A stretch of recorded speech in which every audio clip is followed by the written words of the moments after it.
time in the year. We're very lucky she's willing to share her extensive knowledge of art with us. She spoke in May about the art of the American Depression, titled Just Off Route 66, and people really enjoyed that and talked about it afterwards. So we're pleased to have her back. She's a longtime member of the UU Church in Milton, New Hampshire, and she's volunteered at the Currier Art Museum in Manchester for 10 years. I think this is the 11th. 11 years, okay. And she gives lectures on art, and I gather other things too, to schools and libraries, senior centers, community groups. So she has a lot of knowledge, and we're lucky to be able to tap into it. Today, she's going to talk about the Harlem Renaissance and how Harlem became the center of creativity for art, literature, and music in the 1920s and 30s, and how that has continued to influence us for many decades.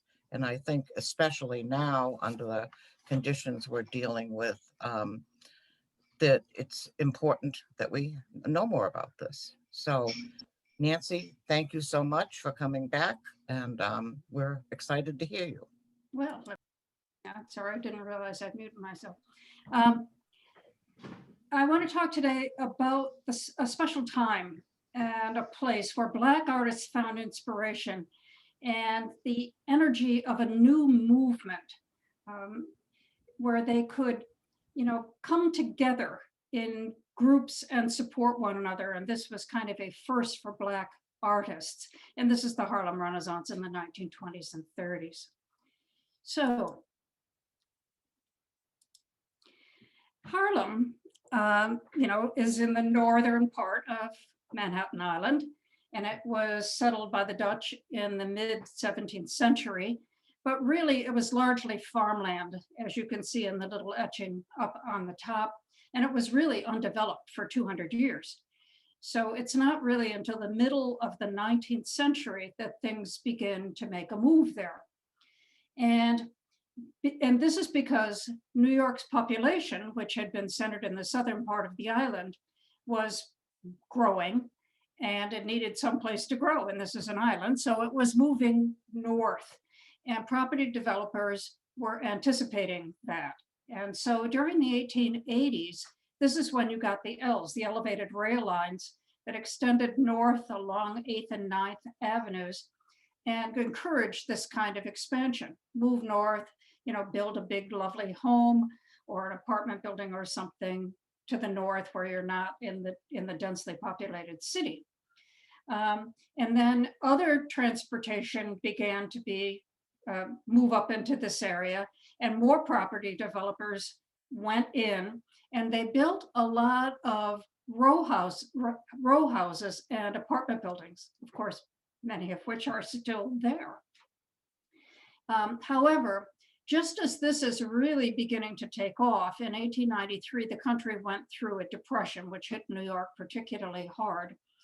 And for 2 years, not much happened. And then when the economy recovered in 1895, the development came back.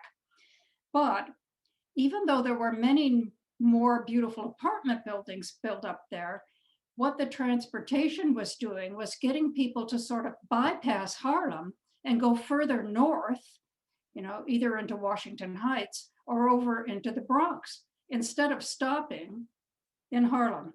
And a lot of the property developers who had built apartment houses and multifamily dwellings in Harlem were losing their shirts.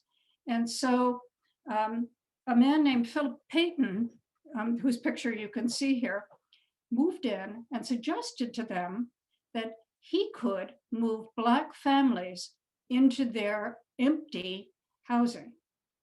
And since they were, being hurt financially by owning this unused property, they said yes. So this is how Harlem began to be developed as a Black community. So why would people go there? Well,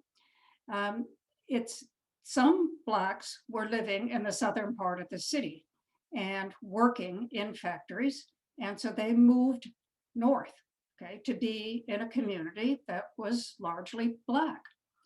Also, people who were living in the American South and who were Black and very much impacted by the Jim Crow laws were migrating to other parts of the country, and Harlem became a magnet for them. Also, Blacks who lived in the Caribbean were moving, wanted to move to New York City, and Harlem was the place to go. So it began to attract more and more people, and they were diverse people, much more diverse than other parts of New York City itself. And in 1915, when there was war in Europe, New York had a lot of factories, particularly in the garment industry and so forth, that needed workers. And people living in Harlem were very well able to do that. And the wages they earned in Harlem were more than they were earning in South Carolina or other places in the South.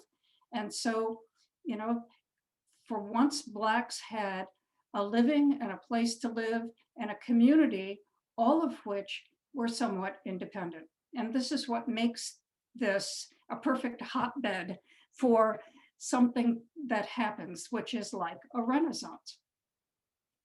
So let me sort of set the scene for you of what's happening. So if literature and music and art are all creative expressions, but art is the one that doesn't enter the mainstream easily. Okay? Jazz music, which was, of course, a key to Harlem, flourishes in nightclubs, and it attracts an audience of its own, which is both, in this case, both Black and white. If you're Duke Ellington or Cab Calloway, you find a following and fame. And a subset of any society, whether the subset be of race or ethnicity or political persuasion, can publish on its own.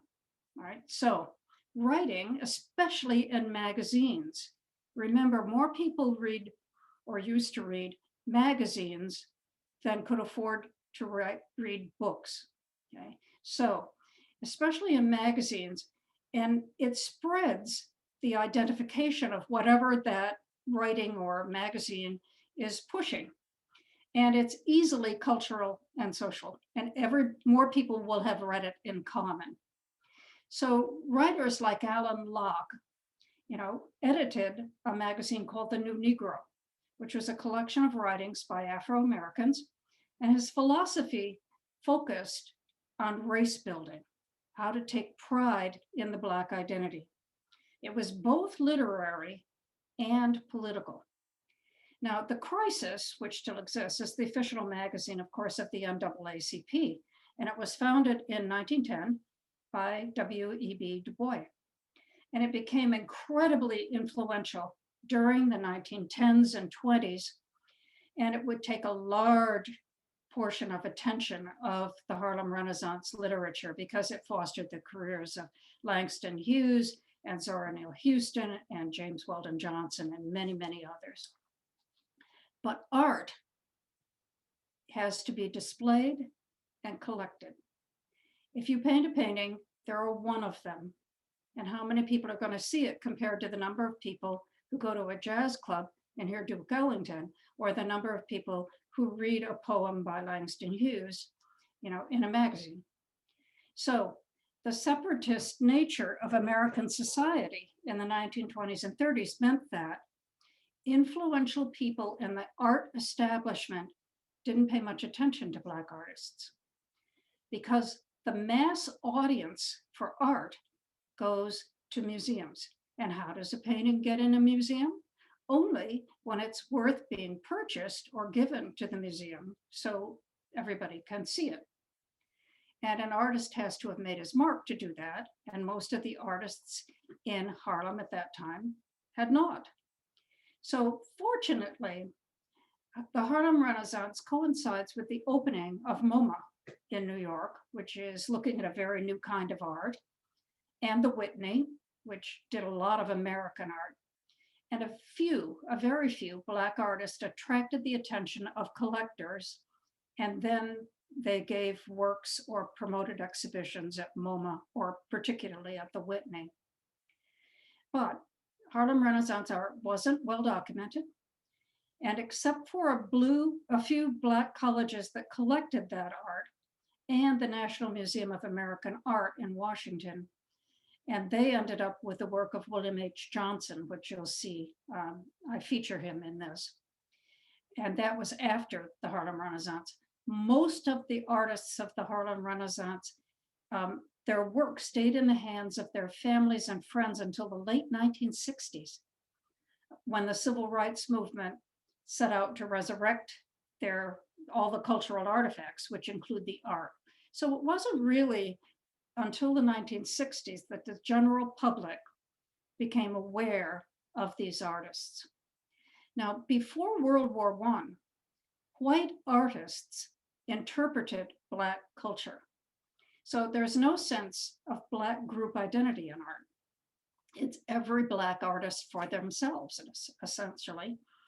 In the beginning of the Harlem Renaissance era, most artists were scattered across the country, and they didn't know each other, and so they didn't have a lot of mutual support. And this is quite unlike the way white artists work in artist colonies. Eventually, as Harlem became a center for Black cultural expression, ethnic pride and political activism changed that. The Jim Crow laws separated Blacks from whites in artistic expression, and Blacks hadn't been exposed to some of the kinds of art, such as particularly sculpture. So never really enjoyed American art, except the rare talented few who could make a living painting. Okay. Now, some of them, because they weren't recognized, didn't get much support, went to Europe instead, because Europe did appreciate Black artists, whether they were in music, say Josephine Baker, somebody like that, or whether they were artists, because they could work and study there more successfully. Now, what things significantly help Black artists achieve success? Well, what Black artists didn't have in the last quarter of the 19th century, they began to get in the 1920s and 30s. And this was public and private funding and support. And I'll mention the major support now and get to the private attention as we move through the particular artists. In the 1930s, when the Harlem Renaissance was in full swing, the country was in the Great Depression. One of the ways the federal government provided employment was through the federal projects that built infrastructure and also promoted the arts. So the Federal Arts Project was the visual portion of the Works Progress Administration Program, and it operated from 1935 to 43. And these artists who worked for the Federal Arts Project created more than 200,000 separate works of art, posters, murals, paintings, sculpture, everything. And some are regarded as the most significant pieces of public art in the country.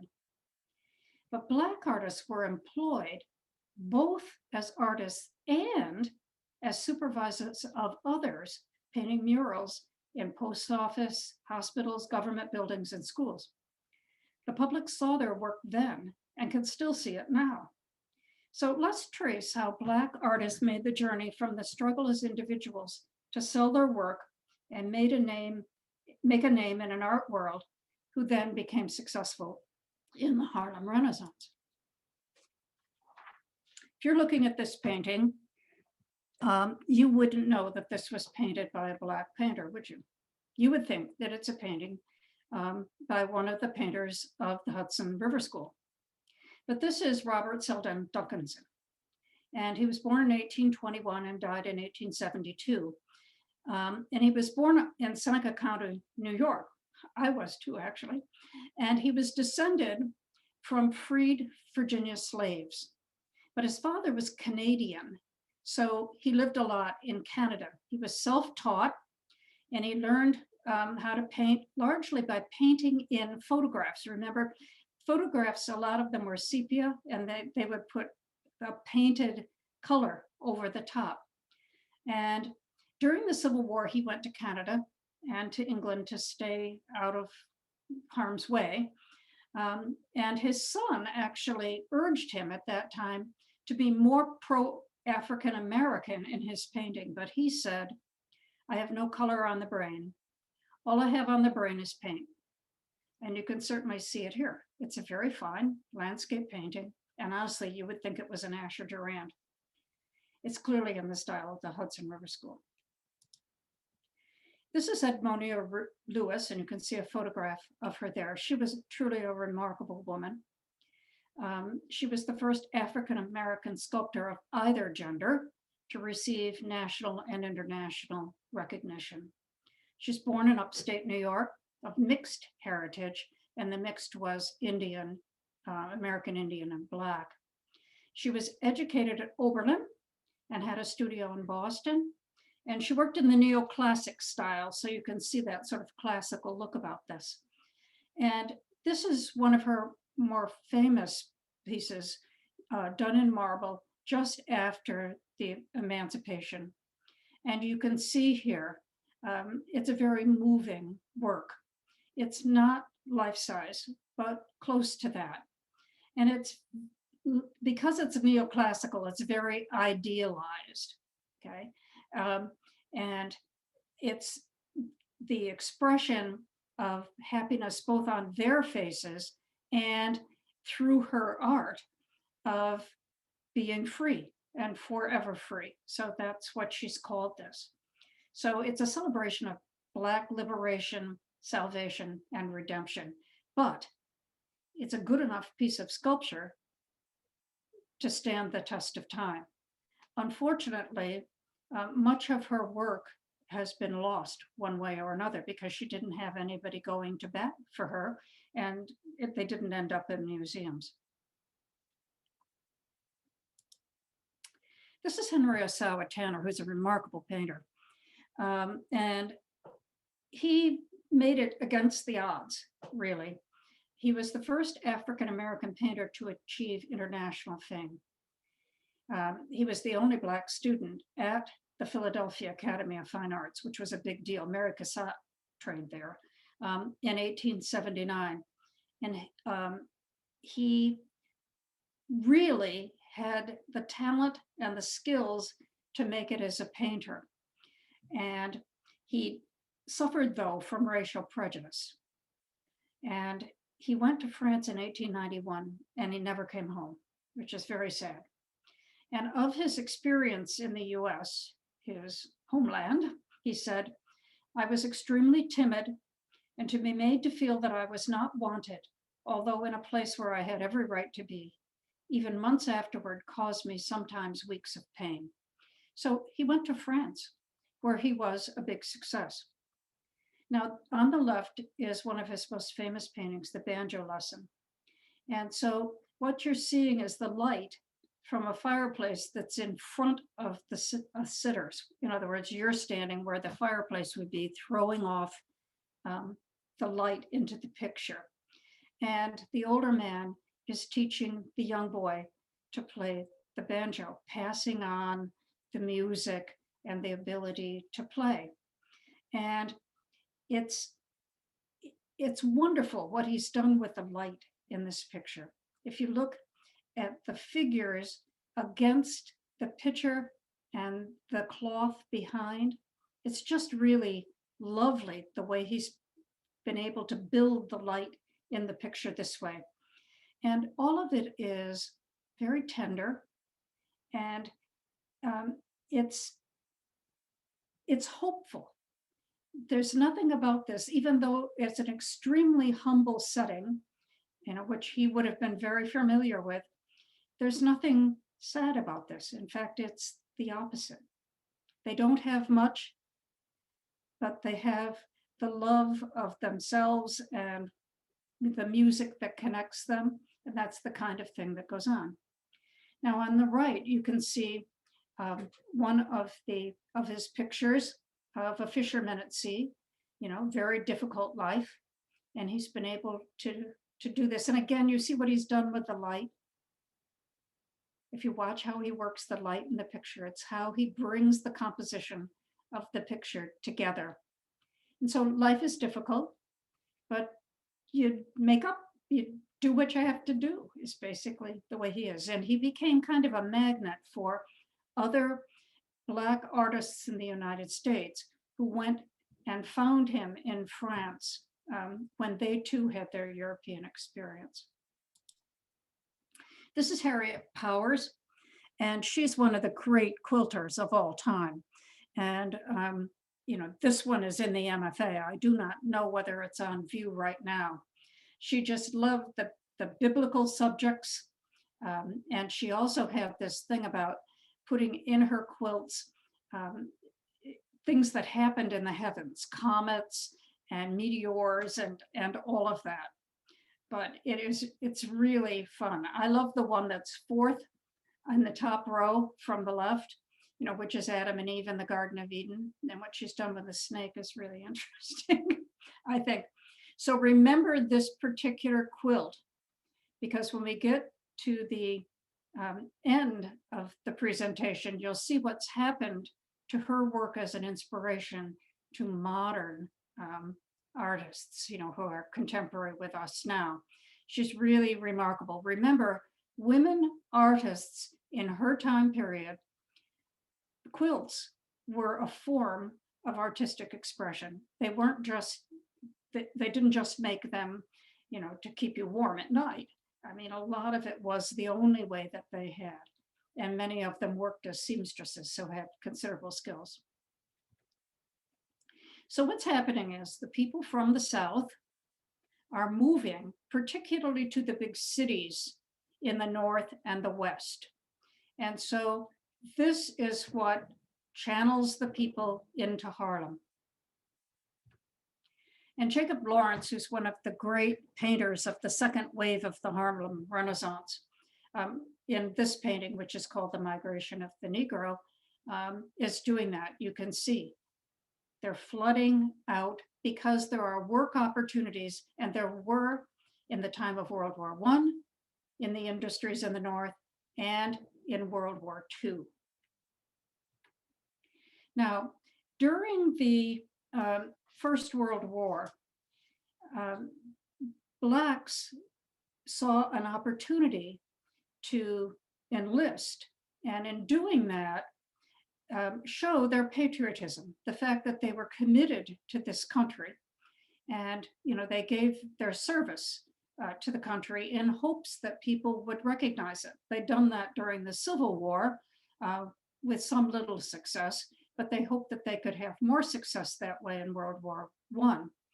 And to some extent, they did.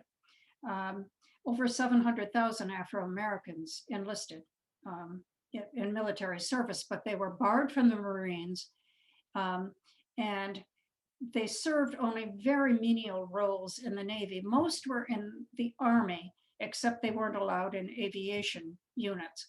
But one particular unit, which was labeled the Harlem Hellfighters, did get some considerable service in France in early 1918 and became quite well known for that. This particular painting is by Melvin Gray Johnson, who had studied in Europe, and it has those cubist qualities about it. Particularly, you can see in the shoulder movements and in the pockets. It's got that slightly dynamic quality about it that Cubism has a tendency to be able to give here. So African Americans who had served came back from World War I, and they hoped that what that would mean was that they would get more equality in wages and job opportunities. And occasionally this was true, but generally it wasn't. Now, it isn't just painting that's telling us about the lives of Blacks. James Van Der Zee actually was quite a successful painter, and he had a studio in South Harlem. And he went out and photographed successful Blacks living in Harlem. And here they have a beautiful Cadillac, and they have raccoon coats. They may well own the building behind them. So many Blacks actually became quite well off in Harlem and really lived a very good life there. And he documented all of that because if this was taken on West 127th Street, that's right in the heart of Central Harlem. Now, the Harmon Foundation is the private funding that I mentioned before. And W.E. Harmon was a white philanthropist. And he once heard a Black artist describe his struggle to earn a living. So in a well-meaning way, he kind of jumped in and tried to fund ways for Black artists to get attention. This isn't much different than Albert Barnes of the Barnes Foundation did in Philadelphia, but it was patronizing. And later artists, came down hard on the foundation for this. It was meant to be a help, and it was a help in some ways, but not in a long-lasting way. But one of the things the Harmon Foundation did was to give gold medals in many different aspects of the arts and education so that people, Blacks who were very talented, could get recognition. And in some cases, this helped a lot, and in other cases, it didn't. This is Horace Pippin, and I happen to like his work a lot. This is his country doctor. And you notice it has an almost abstract quality about it. And I love the way he's used the black and white so effectively here. Let me tell you a little bit about him. He grew up in Goshen, New York. He was self-taught. He was one of the Harlem Hellfighters, and he lost his right arm as a result of that very severely. Well, he lost the use of it. He didn't lose the arm itself. He took classes at the Barnes Foundation, and he did get a national audience and had 3 solo exhibitions. Much of his work is like this. This is the Domino players, and I love this. He drew on memories of his own childhood and of his family members and friends doing just very everyday things. Particularly women, caring for children, praying, quilting, smoking, particularly, you can see the women smoking in this, and playing games. So it was a whole portrait of Afro-American family in the pre-World War II era. And here, what he's doing is looking at the one on the right playing dominoes, who's probably his mother. He's the little boy in the middle, probably. It's either him or his brother. And she's wearing a polka dotted blouse, his mother. And then behind her is the grandmother who's smoking her pipe. And then they have another family member on the left. Okay, so the idea is that the dominoes are kind of building a wall between the 2 women. And the 2 women are the ones who are bringing up and caring for this boy. So what he's basically telling us is that Afro-American mothers, are the heartblood of the African-American family, and they are the ones who pass down the traditions and keep families together. This is Aaron Douglas, and he was kind of a rabble-rouser type, very definitely a wonderful artist, but also highly political. And he did illustrations for the crisis, and he was very interested in one of the things that Du Bois and Alan Locke were promoting, which was not Black slavery and what had happened to Blacks there, but their African heritage and how they should be very proud of that. And you'll see that in several of the artists who embraced this idea. And he said, Aaron Douglas said of himself, "Do not call me the father of African-American arts. I'm a son of Africa, and I paint what inspires me." So all of his work synthesizes modern European, ancient Egyptian, and West African art. And his best known paintings like this one are kind of semi-abstract. And they have hard edges and repetitive geometric sort of shapes. But they're all about the spirit of Blacks rising in this particular period. This is Palmer Hayden. He served in World War I in the Army and then moved to New York City. He was very shy and he worked as a janitor for people and washed windows and cleaned houses and stuff like that to make a living and to support his family. And one of the women that he worked for gave him a flyer about the Harmon Foundation prizes. And so he entered a painting in it and he won. He won the first Harmon gold medal for painting. And it gave him the money to go to Paris to study, where he met Henry Tanner, who was, of course, living there. But when he came back, he had enough paintings that he had done to get an exhibition at the Harmon Foundation. And he did do artwork for the WPA afterwards. So he was able to make a living as a painter, but not a very big living. So this is one of his most controversial paintings.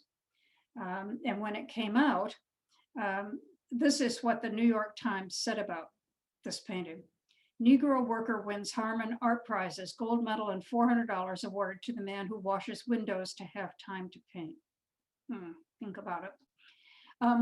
So he was ridiculed for this painting by Blacks because they said of all of his painting that he exaggerated the features that made Blacks look different from whites, not the skin color, but the features, the eyes, the lips, all of that. And so he took a lot of flack for that from his own community, and they spoke out against him. So he had kind of a hard time and was a loner, but he did earn a living as a painter.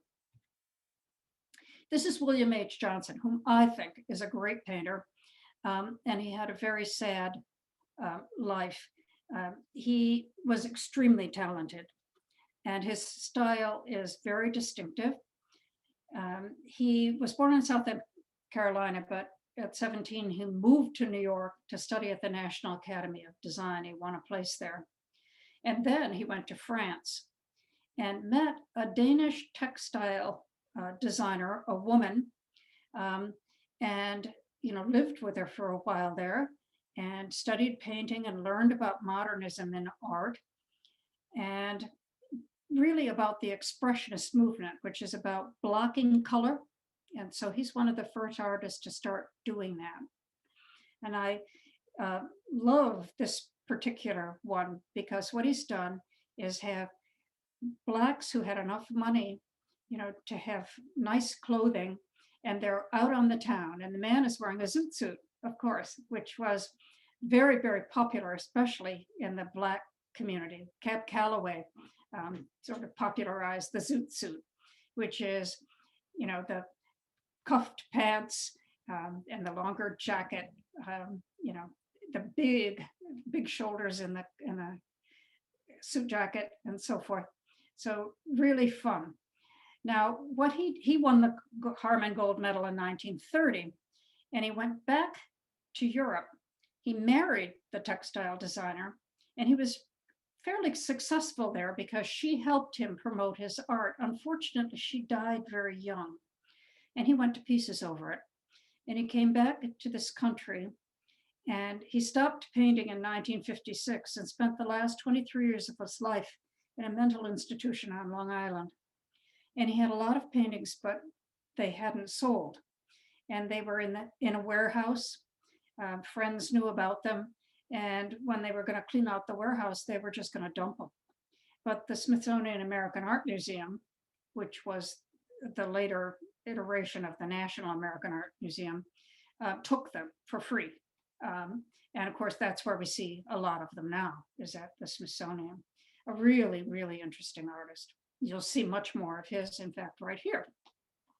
So you can see his style. It's the blocking of the color. And I especially like the Going to Church in 1940. It's just charming. it's honest, and he has real talent. Look him up. This is Augusta Savage, and she should get more credit than she does for what she did for art in general in New York City. She was born in Florida, and she studied at Cooper Union and stayed in New York. She was a very talented sculptor, but she's better known as a very inspiring teacher. And she took under her wing several artists who became very well known. She fought for equal rights for Blacks. She worked for the Work Progress Administration, but she was denied a leadership role in that, not just because of her race, but because she spoke up. And she always balanced teaching and political activism, so she got in trouble a lot. She said, "I've created nothing really beautiful, really lasting, but if I can inspire one of these youngsters to develop the talent I know they possess, then my monument will be their work, and no one could ask for more than that." So she actually opened galleries in storefronts in New York City to show the work of her students. She was that determined. Now, this particular work that you're seeing is a sculpture. It's actually done in plaster because it was never cast. It should have been, but it wasn't. The money wasn't there to do that after the World's Fair, before or after the World's Fair. So she was sort of cheated out of that. And it's based on a song that was written to a poem by William Weldon Johnson, who wrote the poem called "Lift Every Voice and Sing." So it's celebrating the Black heritage. So it really is a beautiful thing. And it's 16 feet high, which might be another reason why it wasn't cast, but nonetheless, it should have been. And this is Raymond Bartha. And he's a very well-known sculptor. He lived in New Orleans for a while and studied at the Art Institute in Chicago, but he moved to Harlem and set up a studio there. And he was very friendly with prominent Harlem Renaissance writers like Langston Hughes, Conte Cullen, people like that. He moved to Jamaica, and then he went to Europe after World War II. He was very successful, particularly after World War II. And many of his works are in major museums. I picked this one to show because it's in the MFA. And he said, "All my life, I've been interested in trying to capture the spiritual quality I see and feel in people, and feel that the human figure as God made it is the best means of expressing the spirit in man." Just wonderful fluidity in that. Really outstanding sculptor. This is Archibald Motley, whose work was in the background when I was sort of setting all of this up earlier. And he is most interesting. Unlike many artists associated with the Harlem Renaissance, he never lived in Harlem. He lived in Chicago. He was born in New Orleans, but his family moved to Chicago, where he went to the Art Institute. And he lived in a quiet, very racially tolerant part of the Chicago South Side. And he didn't connect much with other Blacks. And he was very light-skinned, could pass as white. And he struggled with his own racial identity. And he wanted to see his subject as individuals. So skin tone was important in his painting. And he said, they're not all the same color. They're not all Black. They're not all, as they used to say years ago, high yellow, and they're not all brown. I try to give each one of them character as individuals. And that's hard to do when you have so many figures to do, putting them all together and still have confidence in their characteristics. So his work is very modern. It's very jazz influenced. And he was the first African-American to have a one-man show in New York City. And he sold 22 of the 26 works that were exhibited in that. And he won the Harmon Gold Medal in 1928. So he's associated with New York City, but he never actually lived there. And this is the octoroon, of course, and is someone who is light-skinned and has a mixed racial background. So His wife also, Motley's wife, was German. She was white, and her parents cast her out because and disowned her because of her interracial marriage with Motley. This is typical of his work. He did a lot of nightclubs, and it's just fun. Take a minute to look at that, and it's when you look at it, look at the purple in it.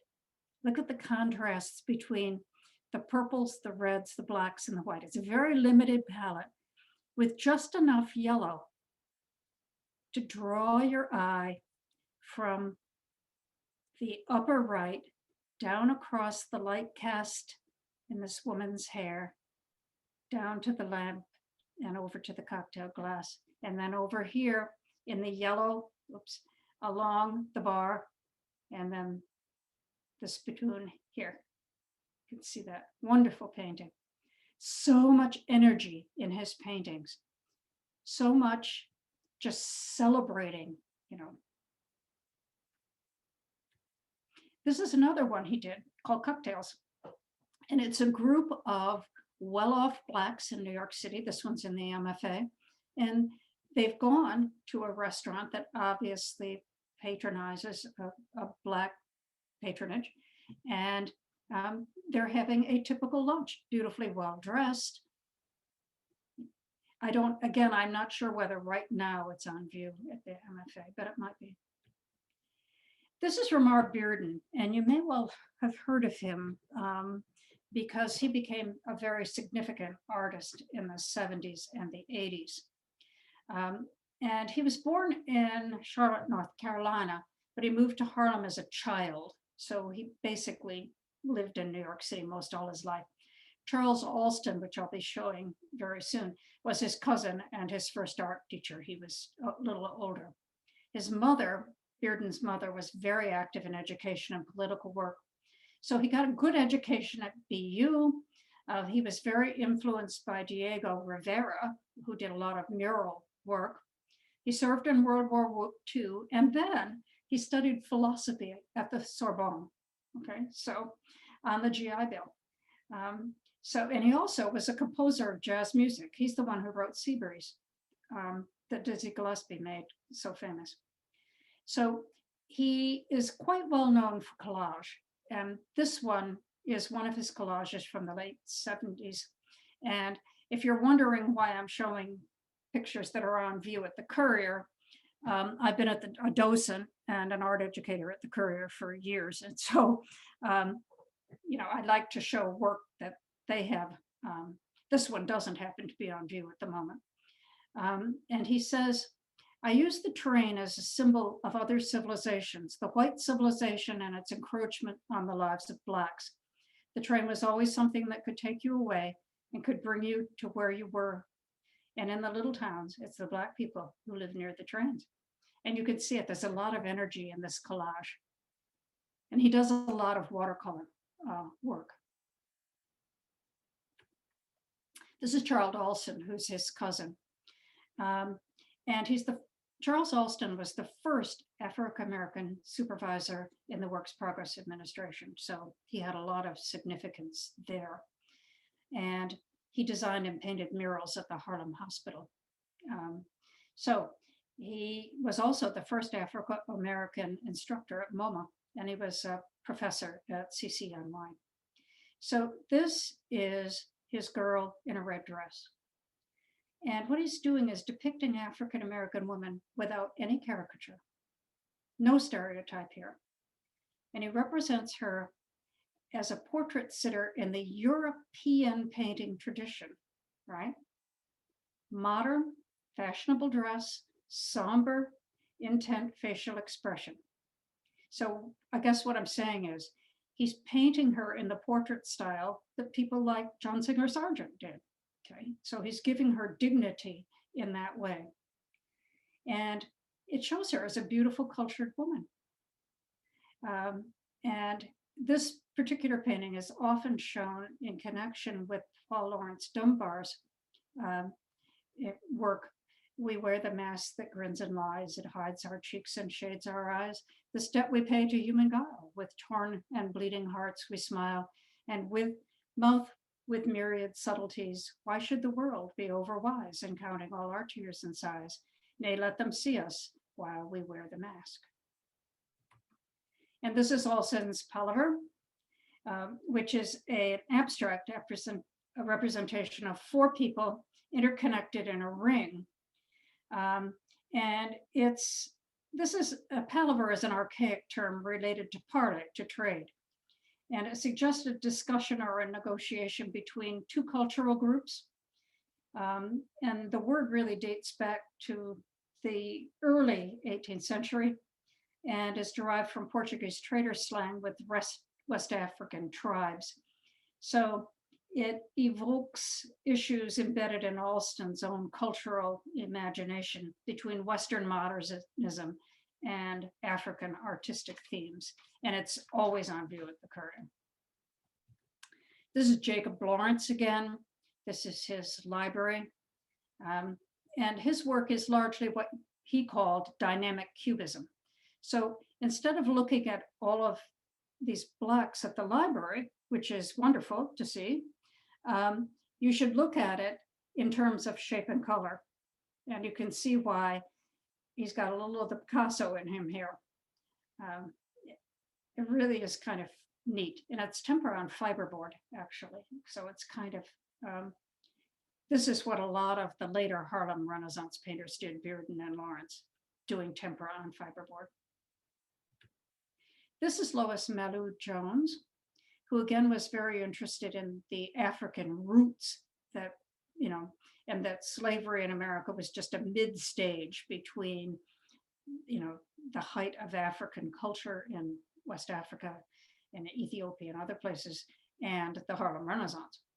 So you can see what's happening. You've got the young couple down in Africa, and the man with the hand raised and the woman with the pot on her head, and they're making a journey. And they make a journey into the light, climbing the slow, hard steps of slavery, being freed from slavery, still climbing, finally reaching New York City, and in art and music and literature, making their name and letting the light shine on them. So the last slides I'm going to run through rather quickly, and they're by Harlem Renaissance artists, and they show you life in Harlem. So this is William Johnson in a street scene with a full moon, and you can recognize his work right away, can't you? It's that very simplistic, expressionistic look where he uses, spots of really, the contrast between bright color and its opposite on the color wheel. And this is Palmer Hayden, Midsummer Night in Harlem. People have obviously been to church and they're gathering on the stoops of their apartment houses and, having a social time. Some people have driven from church. And again, he got a hard time from his contemporaries for this, for the facial expressions. This is another Johnson. I happen to like Johnson, so that's why you're seeing a lot of him. And this is a Jacob Lawrence. And again, you see the dynamic cubism? Just break it down into shapes. And this one is at the Whitney. And the nightclub scene. This is Motley, and you can recognize him right away. Each of these artists had a very distinctive kind of style in what they did, either in texture or color, or the way that they worked with shapes. And this is Motley's Nightlife, which is one of his best. And this is a crowded cabaret on the South Side neighborhood of Brownsville in Harlem. And people are seated at tables and at the bar. And there's a lot of drinking going on. And people are dancing and, whatever. What I like is on the right-hand side of the picture, you see what looks like a jukebox, and it's got a head on top. Well, what it was called Smilin' Sam from Alabama. And if you put a coin into it, into the head, and pulled the tongue, it dispensed peanuts, which is kind of interesting. Now, most of the people in the picture are like they are in all of Motley's pictures. A lot of energy, a lot of activity, a lot of color contrast. A few are not. Some are more solemn, like clearly the man in the lower right is Three Sheets to the Wind. Possibly also the lady next to the dancing, sitting at the table with the cocktail in her hand. But what he's showing here is an affluent Black community that enjoys a night out. And it's got real rhythm in it. All his paintings have a lot of rhythm in them. This is Ramar Bearden's Jamming at the Savoy. So this is, celebrating jazz. And it has, notice what it has about it in this collage is a hint of the quilt in the background. Remember that.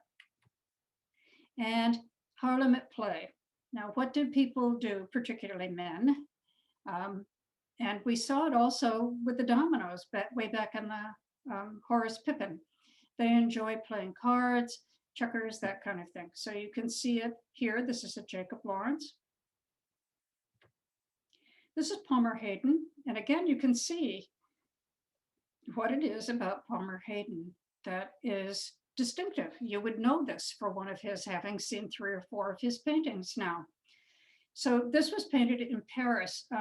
He and 4 others, well, he was one of 4, who were friends who were in Paris at the time. And the others were like Hale Woodruff, seated at the table, Hale Woodruff, who was a painter, and Conte Cullen, and another painter, Eric Walrand. And again, they have exaggerated features, but he's doing this because the exaggerated features are hearkening back to indigenous African art. And here is Motley's The Boys in the Backroom playing cards, no doubt for money. And this is Charles Alston's The Pool Hustler, and I like that one. So this is Faith Ringeold, and you should really know about Faith Ringeold. She's 90 this year. She is still active in art. She's had a most interesting life, and she is a case where she is the product of all of what has come before. So she's born in Harlem and educated at CCNY.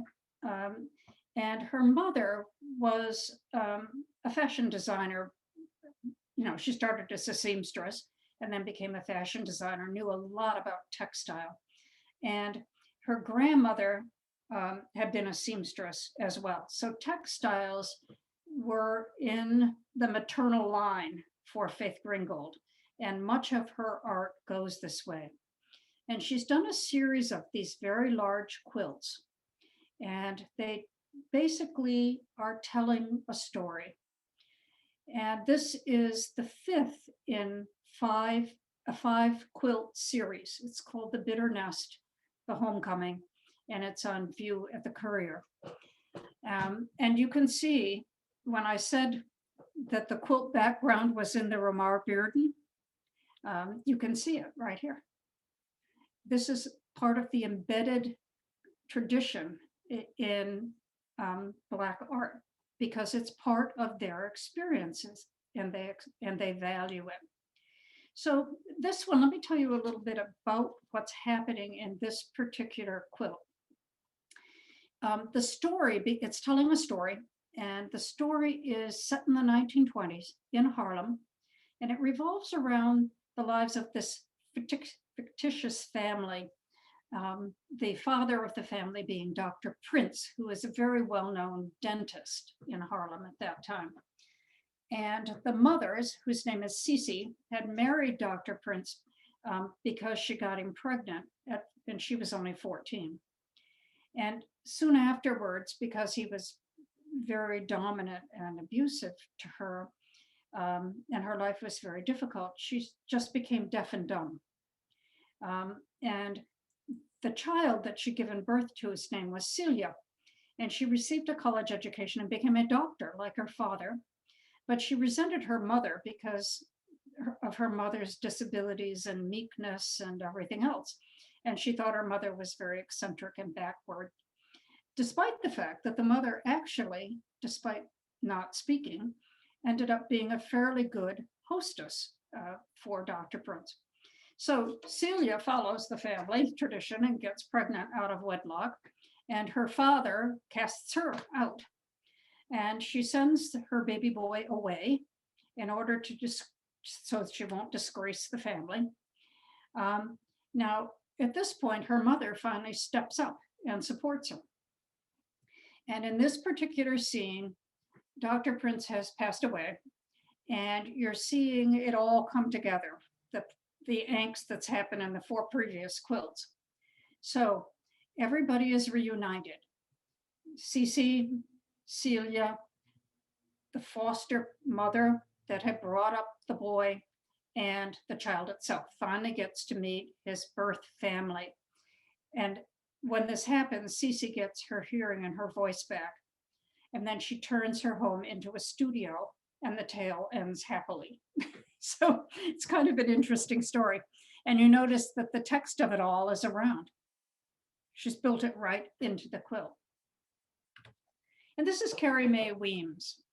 And the Currier owns, these are photographs, and the Currier owns the series of prints that is like the one on the left, not Manet's type, and they are really fun.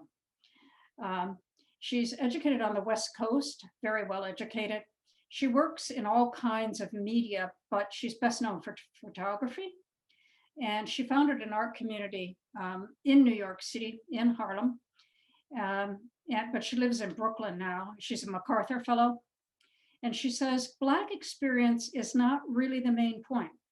Rather, complex dimensional human experience and social inclusion. That's the real point. And that's what she's doing here. And she doesn't, she's pretty strident about it. So in this particular one, on the left, she's saying, it was clear I was not Monet's type. Picasso, who had a way with women, only used me, and even Duchamp never even considered me. And then the one on the right is looking into the mirror, the Black woman asks, mirror, mirror on the wall, who's the finest of them all? And the mirror says, Snow White, you black bitch, and don't you forget it. So she is edgy. She is political and social, but she's also a very fine artist. This is Glenn Ligon.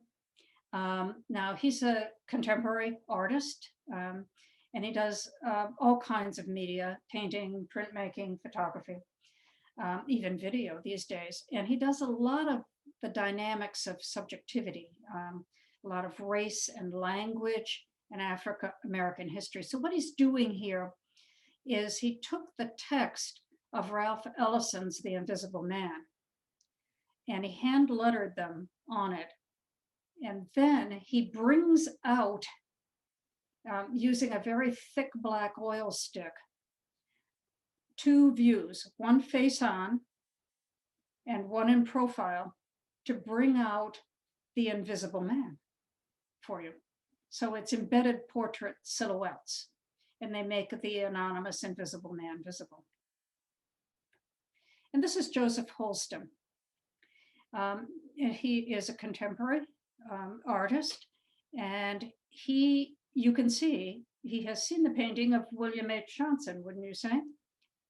It has that same expressionist quality, but it also has some of the same things you saw in Romar Bearden and in Jacob Lawrence. Wonderful color, energy, and you see the same themes that they were using. Now, he doesn't live in Harlem. He lives in Maryland, but nonetheless, he is honoring the tradition here that came out of the Harlem Renaissance. And this is his Man in the Boat, which I used as the face slide for this. And you can see the same thing in it. He's reduced all of it to color and shape. Very expressionist quality about it. So to end, if you're wondering why I called this Every Man's Wish on Board, this is why. Zora Neale Hurston, the very famous Black writer of the Harlem Renaissance, said, ships at a distance have every man's wish on board, for they come in with the tide, For others, they sail forever on the horizon, never out of sight, never landing, until the watcher turns his eyes away in resignation, his dreams mocked to death by time. That is the life of men. Now, women forget all those things they don't want to remember, and remember everything they don't want to forget. The dream is the truth. They then act and do things accordingly. So, thank you. That Thank was wonderful. A lot to think about. Wow. Well, it's a lot of material to get through in an hour. So, Thank you. Bravo. yeah. And if you have any questions, I'm happy to help you with it. Were there any artists that you particularly liked? I was thinking, this is Doris Hunter, about the graffiti that we see and whether there is a definite influence. You know, I could see it myself, the colors and the shapes and so on. Mm-hmm. Yep. Well, you know, it's a longing to express as much as it's anything. And I think that's always been true in art, in people who have been disfranchised for one reason or another. And I don't mean just Blacks, I mean anybody in any society that has not been included in the process of expressing, being able to express themselves, finds a way to do it. Yes, true. London finds this particularly. I mean, there are a lot of wonderful graffiti artists in London. I was thinking about it being a plus. If folks are interested, there's actually a sculpture by Edmonia Lewis at Mount Auburn Cemetery called To Hygeia, which was commissioned in 1872 by Harriet Powers, who was an early female physician. She was turned down by Harvard Medical School twice, but took private training and became a physician, and they have a family plot there. So she died in 1875, but she commissioned Edmonia Hunt, who actually at the time was in Rome, because she moved to Rome along with a number of artists, because Black artists and also LGBTQ, which you would know at the time, to Paris. But anyway, it's, if anyone wants to see it, it's on Lily Path by Poplar. I mean, the sculpture itself is has a lot of it has some degradation to it. But anyway, it's just a piece of history that's connected to to women and suffrage of women. So just thought I'd mention that. Edmonia Lewis, I could do a whole program on her. She was just a really, what she overcame in her life was really amazing. And she did, like Henry Osawa Tanner, she went to Italy because she wanted to learn to sculpt like the neoclassics were doing it. And that's where you could learn to do it. And so she saved her pennies and she went and she lived on the cheap and she learned to do that. And some of her work, it's just so sad what happened to it. She did this amazing statue of Cleopatra, which is moving, really moving, and she couldn't get anybody to buy it. And, finally, some guy from Chicago had it exhibited out at the Chicago exhibition in Chicago, and then he bought it, and then he put it in a private place where people could buy tickets and go see it, but he owned it and he got the money, right? And then when he didn't want it anymore, it went to a racetrack somewhere north of New York City, where it was in the mid-ground in the racetrack, that middle area. And then when the racetrack was disassembled to put in, industrial buildings, it was put into some warehouse somewhere. And finally, some scholar got word that it was in this warehouse in a shopping mall and went and rescued it. So, and it's a great work of sculpture, but it's sort of like the story of her life. When she was at Oberlin, and her brother paid her way. she had to leave because she was accused of dishonesty. So she overcame so much in her life, and she was truly a remarkable sculptor. And unfortunately, she's better known, and to our shame, she's better known in Europe than she is here in the United States. I literally was glancing through a magazine, not a pamphlet actually, of John Wilson, the Black artist from Roxbury, and I think he was a contemporary with the Harlem Renaissance artists that you've gone over. And I was reading part of it, and there was a lot of anger. And this anger came out in his paintings. The Ku Klux Klan is in his painting, not just one painting, more than one. And also lynching, ropes. And I'm wondering if all these Harlem Renaissance painters weren't expressing the anger that came out in Wilson's work. Is that just because you didn't pick them, Nancy, or? Well, no, I mean, remember, Sally, there are two waves of the Harlem Renaissance. Wave one, which has people like Johnson and Palmer Hayden and people like that, they were just so grateful to be able to work as artists, Right. and some of them, and make a living at it, that they didn't make a lot of waves. They concentrated on the positive things, and the positive things for them were letting go of the heritage of slavery and concentrating on what came before, that they had come from what they considered to be great civilizations in Africa that had much to offer, and that they were descendants of that as much as that they were descendants of what had happened to them here in the United States. And so, and they tended to focus on daily activities and places where they lived and family. The second generation of artists, many of them were in the run-up to World War II and had served in World War II. And they had reaped the benefits of what had happened with the first generation. And so they were a little bit more edgy. And you can definitely see that. I would say Ramar Bearden is edgier than Charles Alston, who is 10 years older than he is, or a little bit more.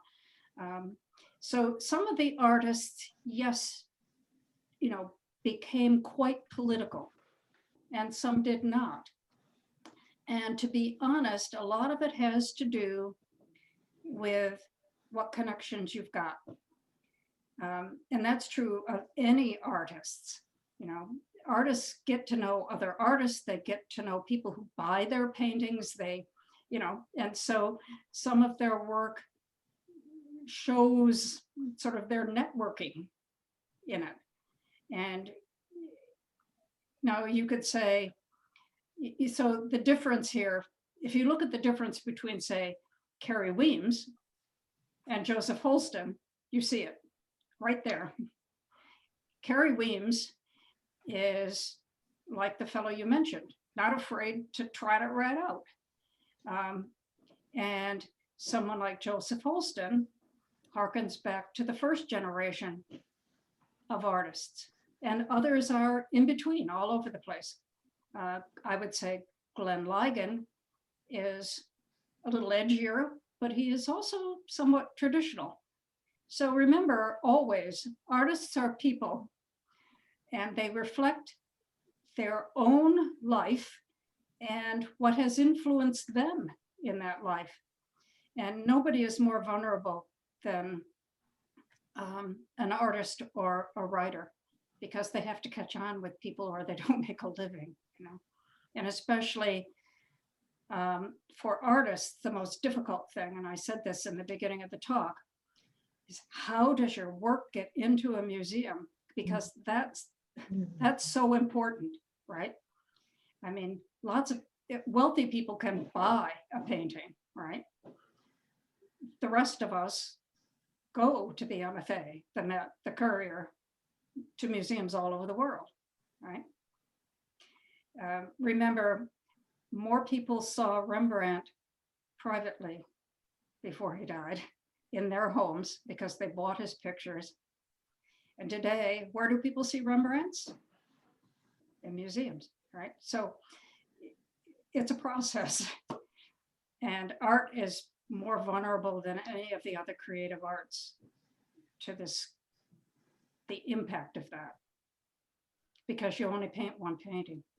Where a book, Zora Neale Hurston, when she wrote Their Eyes Were Watching God, which I think is a terrific novel, she writes one novel, but I could turn around to the bookcase behind me and there's a copy of it there. And there are copies of it everywhere, right? But there's only one painting that these artists did, and how many see the original? Right? So somebody like Ramar Bearden, because he does, you know, watercolor collage on tempera on fiberboard or paper or whatever, his are more easily turned into prints than, say, Lois Jones, who does work in oil. So a lot of it also depends on your medium. You know, it's hard for artists, really have it hard. I don't know how much time we have left, but could you mention, Nancy, about getting into the museums? There's been actually a fair amount of, controversy, I know, down at the Whitney of acquiring Black art and at discounted prices. And I don't know if you could speak to that, because that's a whole nother controversy of whether or not people are really valuing art and how museums have acquired Black art. Oh, yes. And remember some art like the Carrie Weems that I showed you. Okay, when that went up, I watched people look at that. They would go across all 5 of the photographs that were there. And then they would go back to the first one. And then they began to realize what they were seeing. And then either they were thrilled to see it or the opposite. There wasn't much intermediate reaction to that. So the museum got a lot of, why ever did you buy those? You know, and lots of museums can have those because they're photographs and should sell them in a limited run, right? And museums get all kinds of backlash from either buying on the cheap or accepting art that they shouldn't, or putting up art that is controversial. Now, a classic example of that is something that's on view right now at the Currier. And I actually kind of enjoy being a spectator of people looking at this. On one wall at the Currier right now, if you go up, there is a huge sort of self-portrait of Chuck Close.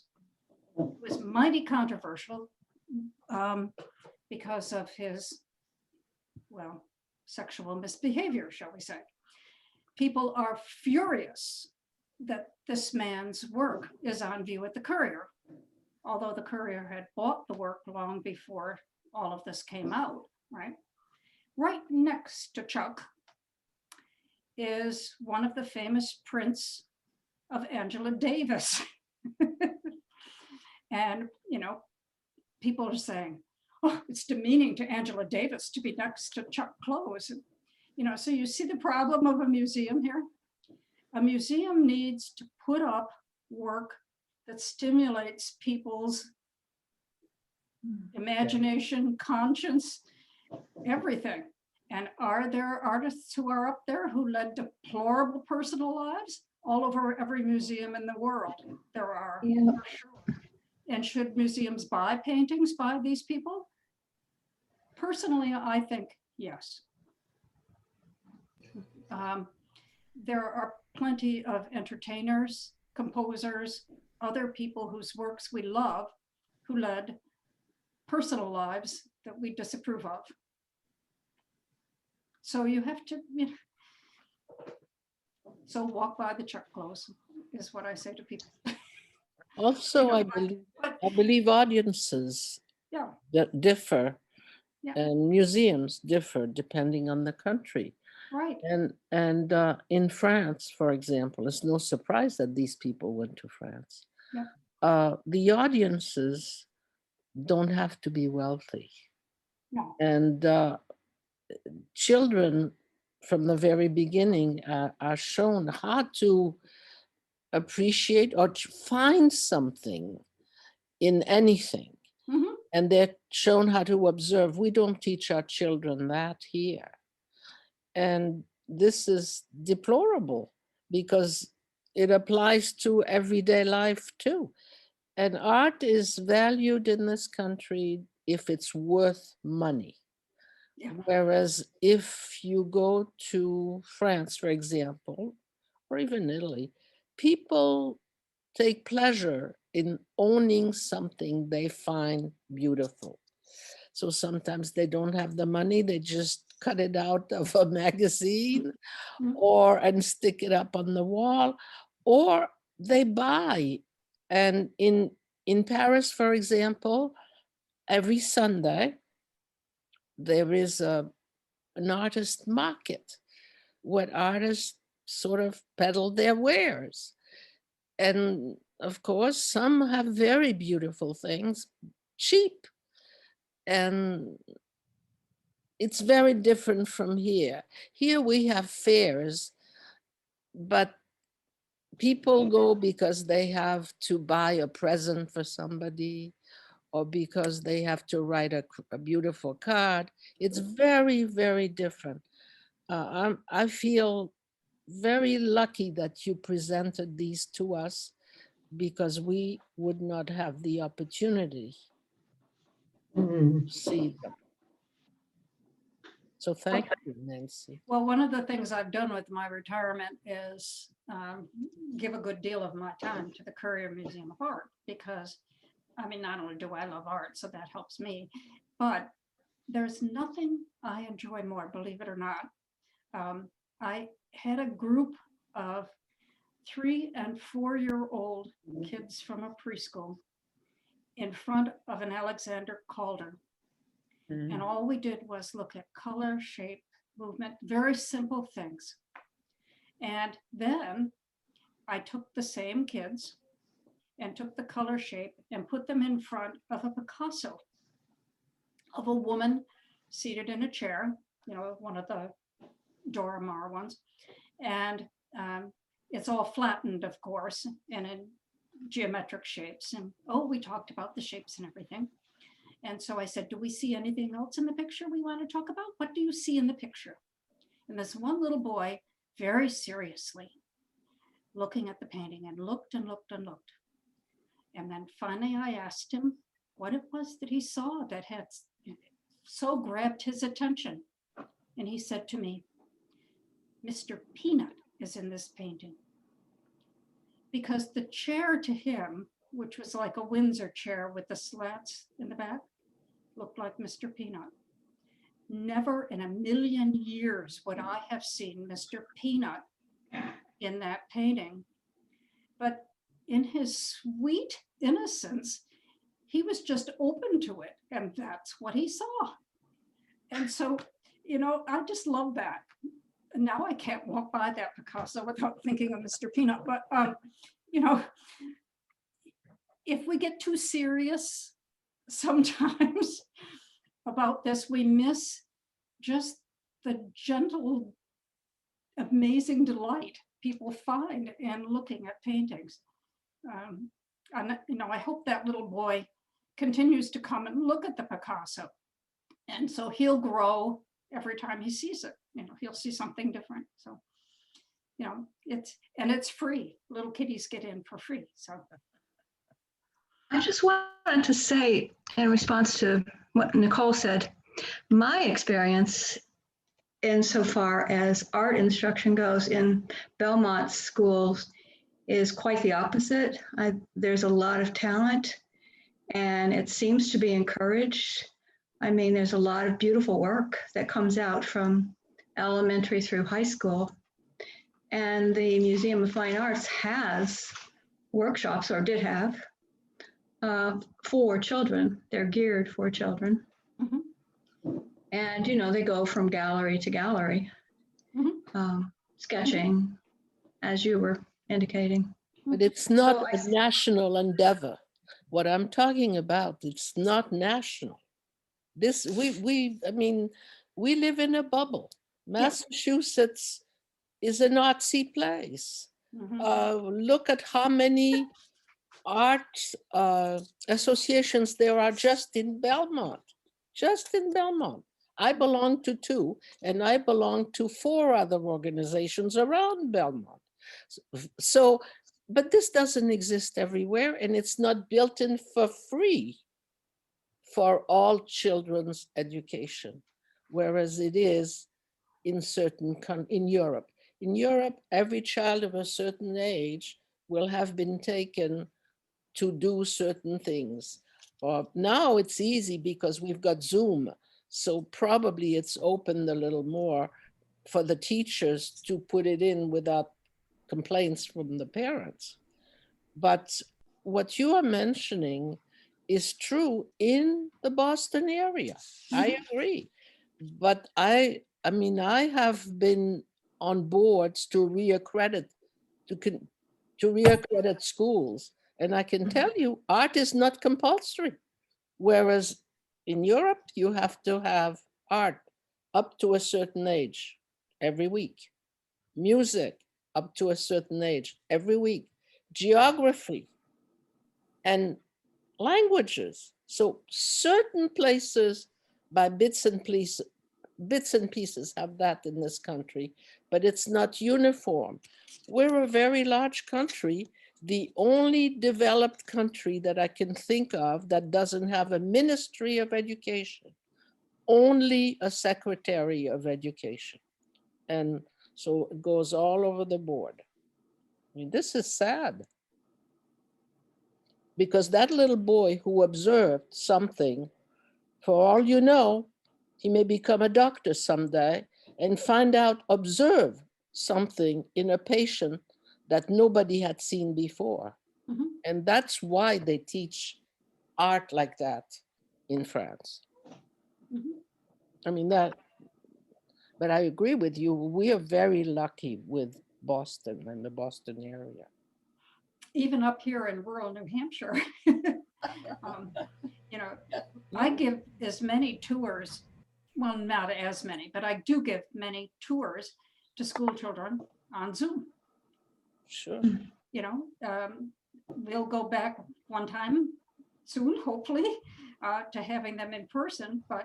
And I do art conversations with people on Zoom. I'm doing a wonderful Alexander Rothog next week on Zoom. You can sign up for it at the Currier. So you just get on and there are 20 people, you know, just like this. I put up an image of the Rothog and we talk about it for 20 minutes. And, you know, okay, it's not like standing in front of the painting in the museum, and I miss that, but it's still giving people a way to be together, to talk about something that they're interested in, to learn a little something. You know, museums are trying really hard. The Currier is open, but limited number of people at a time can be in there, you know. It's hard.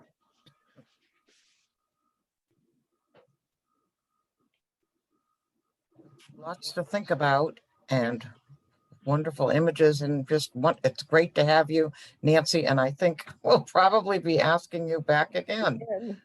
We might give you I live my life doing a few months off. Thank you very much. You're very Yes. welcome. Enjoyed it. Thank you. Thank you, Thank Nancy. you, Nancy. Nice That to was see you very all. interesting.